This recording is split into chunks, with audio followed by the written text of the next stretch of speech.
Hello everyone, welcome back to TowerGate, day 40, April the 12th, 2017, Wednesday. Let's get right after it. Okay, in the past 24 hours, a couple very interesting things have happened concerning TowerGate. First of all, we do have WikiLeaks now confirming that the retweet that they did regarding the conversation with Guccifer 2 and this model actress woman, it appears that they are confirming that was legitimate. It was not a spoof. It is legitimate.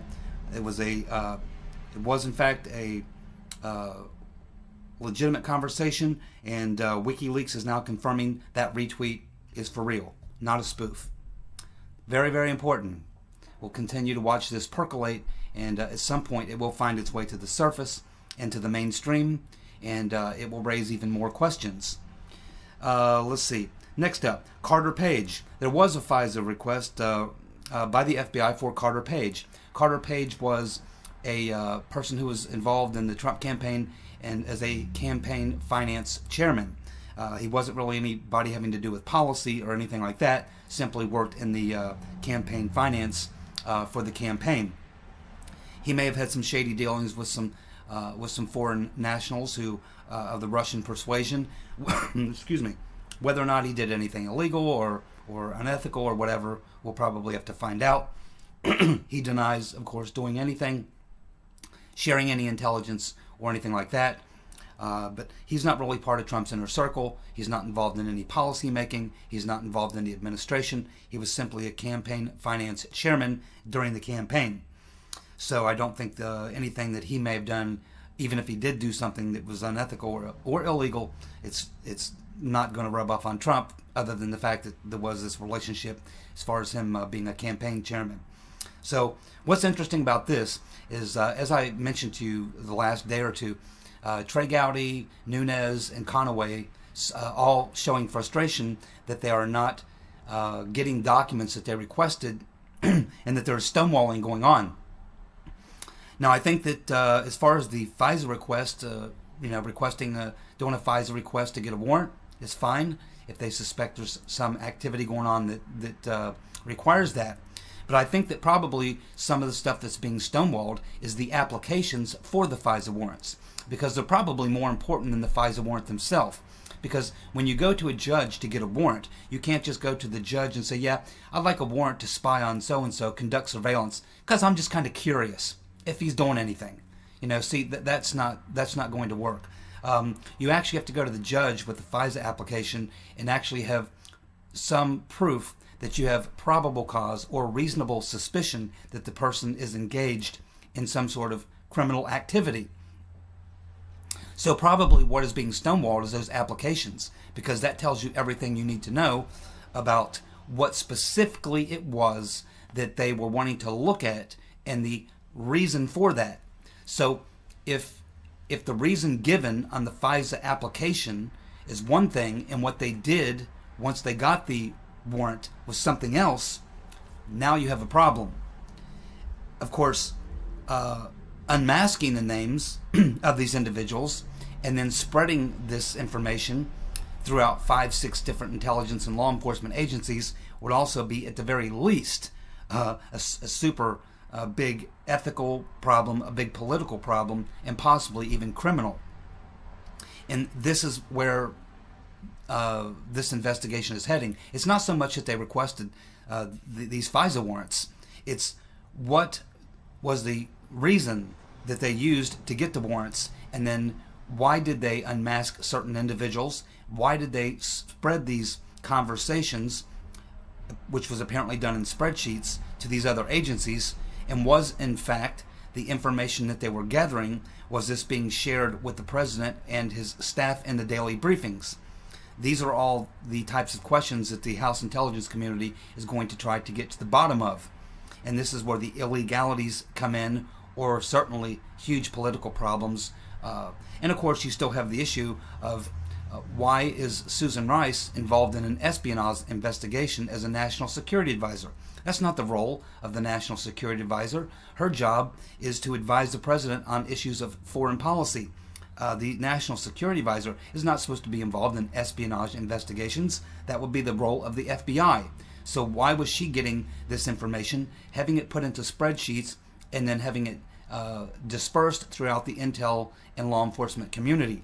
These are serious questions that need to be asked and answered, and I'm sure that they will be, assuming that Susan Rice shows up for the hearings. I'm absolutely certain, in fact we know, that in fact she has been requested. I don't know if it's verbally, in writing, or through subpoena, but we know that Susan Rice has been asked to come and testify. Whether or not she'll do that and whether or not she'll show up and plead the fifth is remains to be seen. But this is a very interesting thing to learn. It's not a surprising thing to learn. I think we should assume that because we've already heard the name of Carter Page being thrown out there, so it shouldn't surprise us. It'll be interesting to find out the exact length of the list of the people who were in fact surveilled. And thank you very much, Dump Truck, for coming by while I'm shooting a video. I got the door open here, and of course you can hear the traffic coming. Hopefully it's not too distracting to you. Okay, the next thing up, let's see. Oh yes, the hearings. We still don't have an exact date of the hearings and exactly who will be called to testify in what order. As I mentioned yesterday, there's about 30 people or so on that list, and these hearings are going to reconvene after the Easter break. And it appears that that will be somewhere around the 25th of this month. So later in this month, toward the end of the month, the hearings will resume, and we will start to see how many of these witnesses actually show up, how many of them plead the fifth, and how many of them actually answer any questions. And so that's what we can expect, and that's when things will really heat up again, and we should be having a lot more information at that point. It should be quite entertaining at the very least. One last thing I'll cover today is that Trump just did an interview with Marie Bartiromo on Fox News, where they talked quite a bit about James Comey, and Trump made it perfectly clear that he's not very happy with Comey. He thinks Comey let Hillary off the hook. He thinks that Comey may be playing on the other team, and he didn't come out and say it in exact words, but he certainly gave the strong suggestion that Comey's not perfectly safe, and that he could end up firing James Comey or replacing James Comey if he finds that in the course of these investigations that Comey hasn't been shooting straight.